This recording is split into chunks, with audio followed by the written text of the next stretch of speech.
রাজ্যে পালাবদলের পরে 21শে জুলাইয়ের কর্মসূচি নিয়ে তীব্র টানাপোড়েন জারি রয়েছে দুই তৃণমূলের মধ্যে। আর এসবের মাঝেই ধর্মতলায় 21শে জুলাইয়ের সমাবেশ নিয়ে বড় ধাক্কা।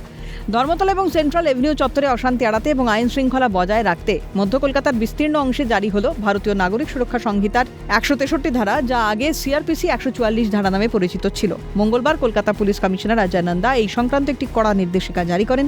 বিজ্ঞপ্তিতে বলা হয়, বিশ্বস্ত সূত্র মারফত খবর এসেছে হিংসাত্মক বিক্ষোভ হতে পারে, যার জেরে ব্যাহত হতে পারে শান্তি শৃঙ্খলা।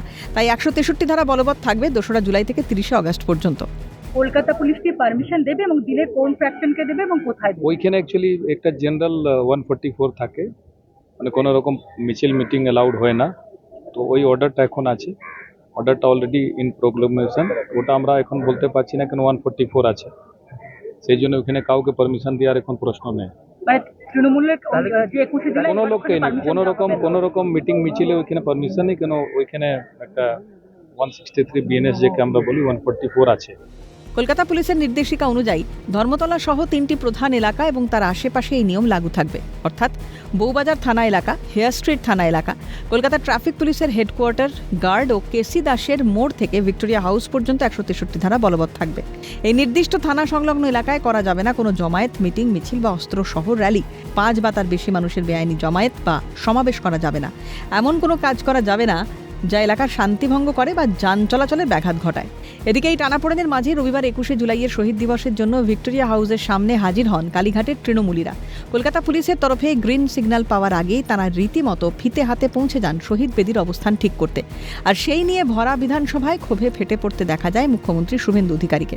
মাত্র 15 দিনের মধ্যে রানী রাসমণি এভিনিউ চেয়েছিলেন, আমি ওয়াই চ্যানেলে সভা করতে বলেছিলাম, কিন্তু তা বলে সভার জন্য স্রেফ আবেদন জানিয়েই ভিক্টোরিয়া হাউসের সামনে ফিতে নিয়ে চলে যাবেন? কে আপনাকে অধিকার দিয়েছে? কার্যত নজিরবিহীনভাবে ভর্ৎসনা মুখ্যমন্ত্রী। অনুমতি নিয়ে রাজনৈতিক কর্মসূচি করবেন। আমাকে 104 বার হাইকোর্টে যেতে হয়েছে। আর প্রাক্তন মুখ্যমন্ত্রীকে 15 দিনের মধ্যে রানী রাসমণি চেয়েছিলেন, আমি বললাম ওয়াই চ্যানেলে করুন। করলেন, কে বাধা দিয়েছে? তা বলে আপনি অ্যাপ্লিকেশন করে দিয়ে কলকাতার রাস্তায় ভিক্টোরিয়ার সামনে ফিতা নিয়ে চলে যাবেন? কি মামার বাড়ি নাকি?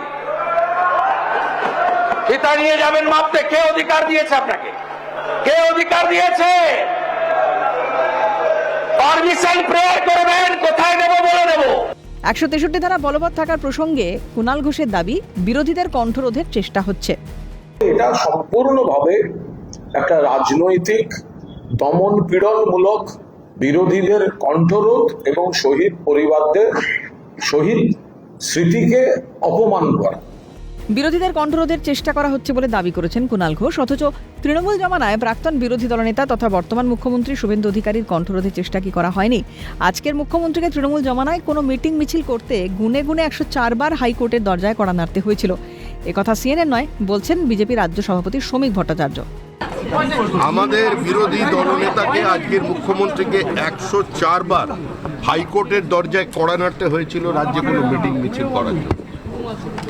এখন তৃণমূলকে কেন অনুমতি দেয়নি, তৃণমূল কি আবেদন করেছিল, কিভাবে আবেদন করেছিল, সে সম্পর্কে মহামান্য আদালতই বলতে পারে।